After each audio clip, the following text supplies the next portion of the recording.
Kaka yangu hapa ameonyesha leo si tu kwamba na marathoni, lakini pia kuna mashindano ya timu zetu za mpira.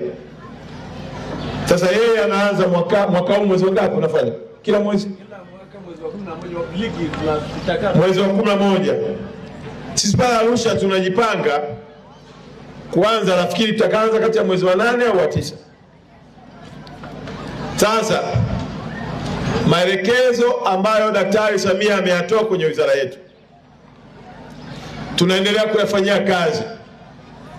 Mheshimiwa Rais anayo ndoto ya kumshika kila mbunge wa jimbo anayehamasisha michezo na kumpa sapoti ili michezo hiyo iendelee kukua na kutambua vipaji vilivyopo ndani ya jimbo husika.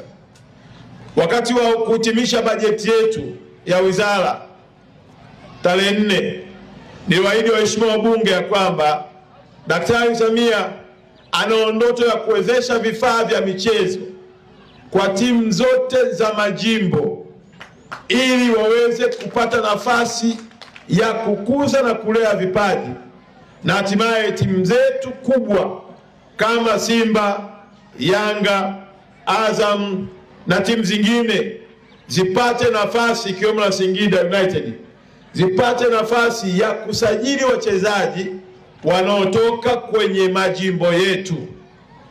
Lakini la pili, ametuelekeza tuanzishe mashindano ya Taifa Cup. Mashindano ya Taifa Cup ni mashindano ambayo yanafanywa na wachezaji wa ndani na zinaundwa timu za vipaji vinavyopatikana kwenye maeneo husika.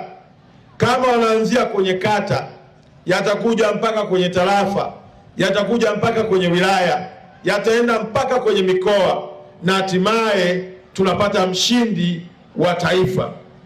Mashindano hayo yatakuwa na wachezaji wazawa tu, hayatahusu wageni, na lengo la mashindano hayo ni kulea na kukuza vipaji vya watoto wa Kitanzania ili ifike hatua na wao wasajiliwe kwenye nchi kama ambavyo tumewasajili wakina Chama na wakina Pakongwe katika nchi yetu ya Tanzania.